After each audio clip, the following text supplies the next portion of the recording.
Namaste, one and all, ladies and gentlemen, boys and girls, children of all ages. It is JumpBall one more time, and you already know what it is. You already see how I am dressed. You already know I'm suited and booted from head to toe. It is about Chef Curry. It is about Draymond Green, but it will have to wait just a second. Before that, we do have the number 8 versus number 9 matchup in the Eastern Conference. It is the Miami Heat's actually out of here. It is the Orlando Magic this time around. Hopefully they take the revenge against the Hornets for their Florida brethren. Is it gonna happen? I'm not gonna they have to show me something. I picked them against the Philadelphia 76ers with a bigger size. No Joel Embiid amongst everything else.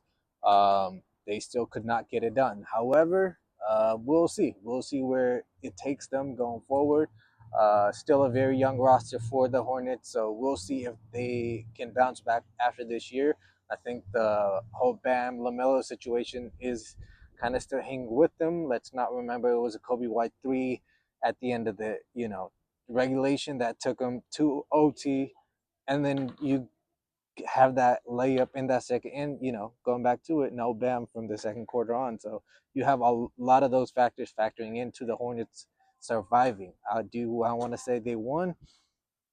Maybe, but I don't want to discredit it. But at the same time, they did survive, and it was at home.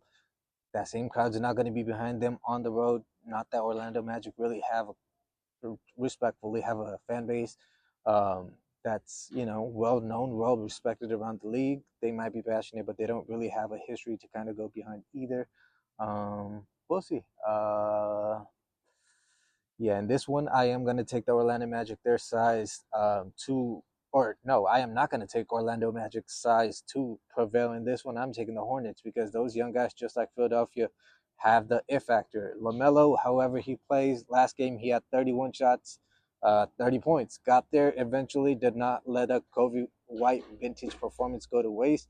The energy, Miles Bridges, Diabite, I do believe the name is, respectfully. Sorry. Still not a household name, but he's building up there. He's about 6'10 ish. He is kind of like their emotional leader in a standpoint.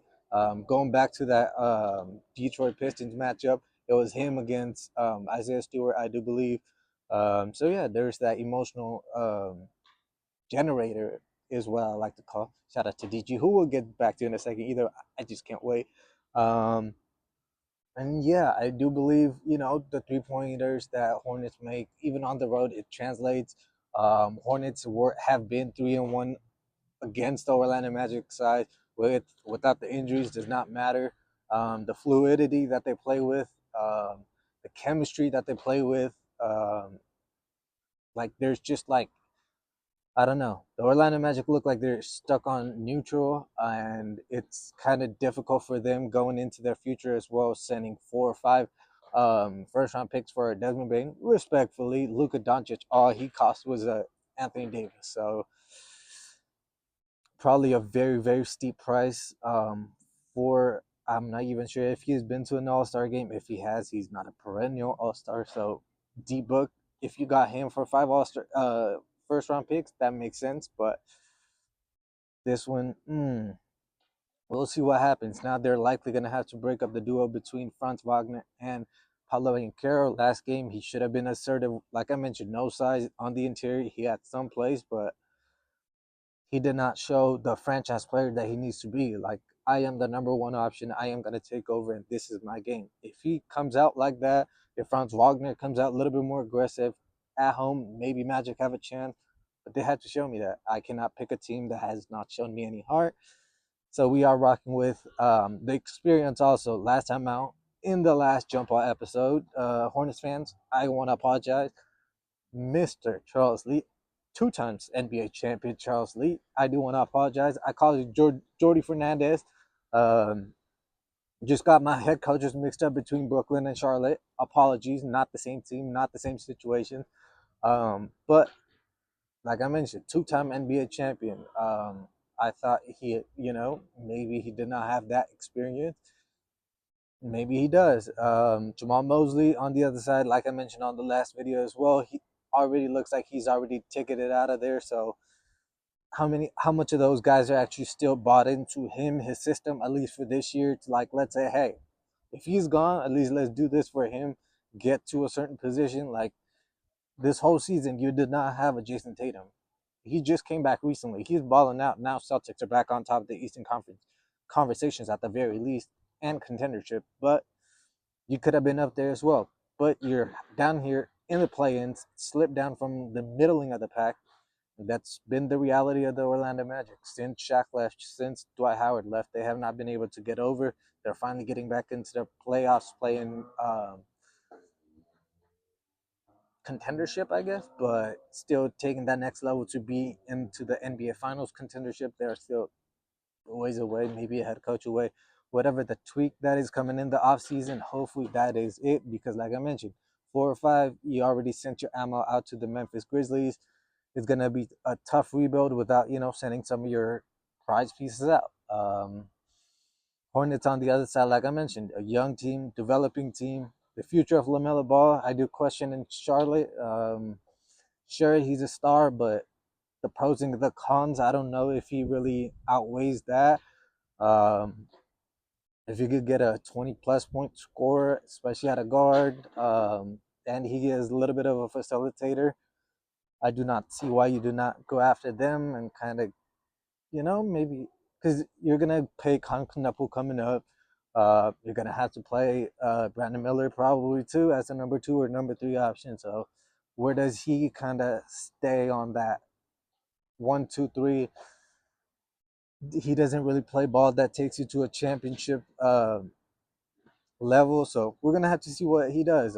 They barely got into the play-in, a little bit of excitement, but we're gonna have to see what North Carolina holds. But what we did see was another vintage performance by the one and only Chef Stephen Curry. And what do I even say? 2014. That's when the chef Draymond Green took over the NBA landscape in a sense. Um, completed their takeover of the NBA landscape in a sense. The Lob City taken out. 2019, Lou Will, Pat Bev, all those guys, they thought they had a chance. They won a game. They were about to talk a lot. Taken out. Clippers, Chef, still, it's still lit.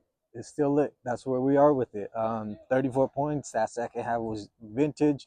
The fourth quarter by Draymond Green, vintage. And really, as a Warriors fan, this is special to them, but to all the legends like Clay, Iggy, and everybody, thank you. It just kind of like put me like into perspective how thankful I am for this whole run.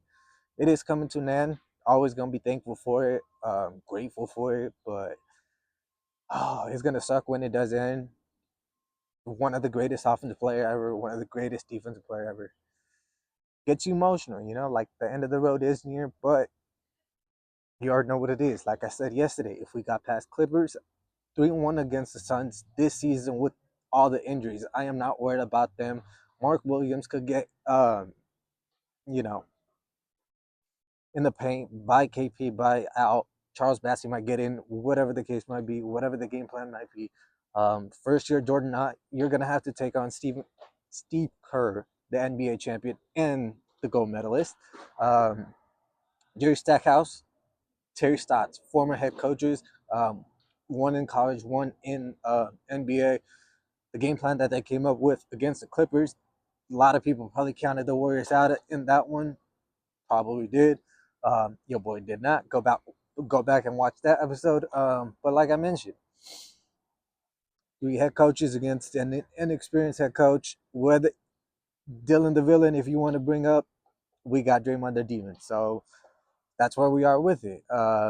You bring out your villain, we bring out our demon. We still got the chef. He will cook anybody. Devin Booker. There's going to be conversations kind of starting to rise up a little bit louder and louder after this offseason.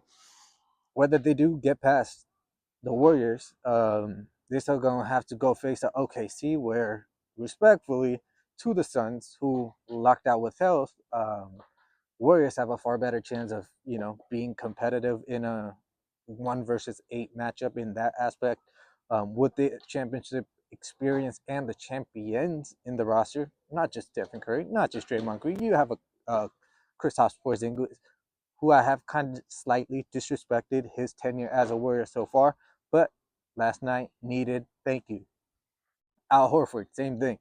Go back, watch. I do believe it is on the NBA on ESPN page. There's a three that he makes. You see him on defense and the intensity in his eyes. It just tells you what the Warriors are about.